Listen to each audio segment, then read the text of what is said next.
Lindsey, it's so great to see you again here at SuperReturn International. Are you enjoying being back here amongst your peers? It's wonderful. We've managed to achieve so many things virtually over the last few years, but it's wonderful to be back, so yes. And not just back, but appearing on stage on a panel today, and you're looking specifically at the sort of pros and cons of specialisation versus diversification. Tell me about that and what your views are at the moment. Well, clearly we have set our stall as a specialist dedicated to the financial and business services sector. So that is our belief. The way we actually think about it, though, is that we're investing aligned with the mega trends driving change in our industry. So it's about what is driving change, the digitization of all businesses at the front end to make their products better for consumers, at the back end for efficiency, driving great products for SMEs, which is an underserved component of the market, and also importantly this green transition. There's lots of talk of sustainability strategies, but enabling ordinary people to get access to finance to enable them to improve their lives. And so by being specialists and dedicating ourselves, what we're doing is creating an ecosystem. It helps us with origination, it helps the pace of portfolio management, it helps with everything, and it all feeds upon itself, and we get better and better. We start to drive the thematics of embedded finance, data, AI. It's what we live and breathe every day, and therefore that ecosystem gets richer, deeper, better in a very competitive environment. Financial services, along with possibly tech and healthcare, are seen as the sectors that warrant that sort of specialism. And you touched on it there when you mentioned the democratisation of finance and what finance can do for the greater good at the end of what you said there as well. You're quite passionate about that, aren't you?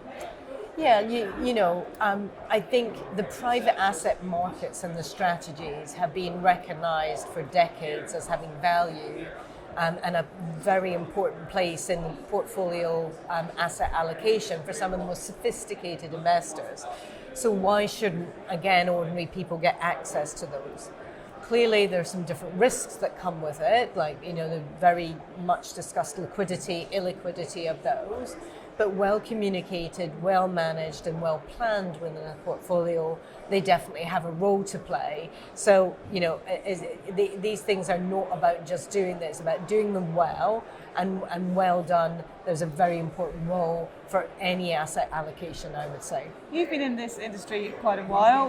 What's it like for you to see that shift towards this not being viewed as the sort of alternative? You're coming into the mainstream, perhaps?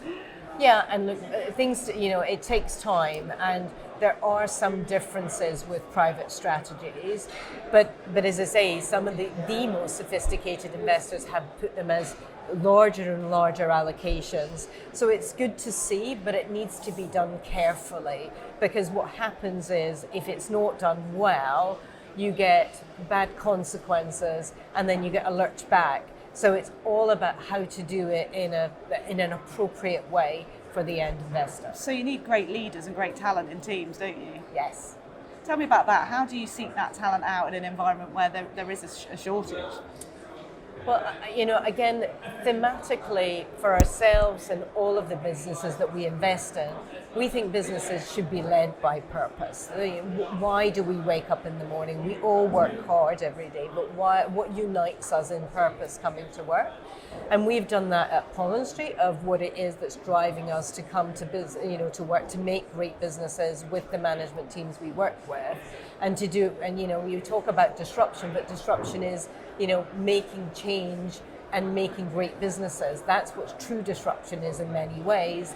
And so, coming as our true self, being, a strong group of people that actually enjoy what we do. And as I say, we apply that thinking and discipline in our own business as we apply to our portfolios too.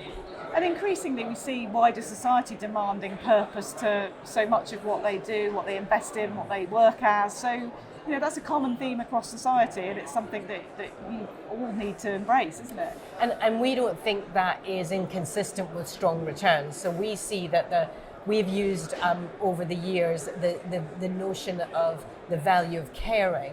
And caring has the elements of working really hard and going the extra mile, but it's also you can do it in a nice way, with your teams, with your colleagues, and thinking about the community. We do a lot of work in the community, and we don't think it's inconsistent. We think, in fact, that holistic approach brings that sustainability to returns, and we're very, very passionate about that. At the end of the day, it's good for the bottom line as well. Yes, but it's good for the bottom line, but sustainably. And I think that's important. We're building great businesses. That goes to employment, that goes to great products for individuals, that goes to enabling this green transition. Ordinary people don't have the money sitting around to buy an electric vehicle.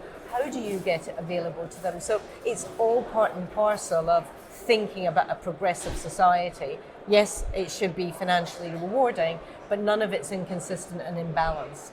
It would be remiss of me at this point when we're talking about societal things not to mention the fact that you're one of the few female women on stage here, still poor numbers really in this industry. How do you feel about that, and do you hope to become a sort of role model for younger women looking to come into this industry? Look, I hope I can be a role model.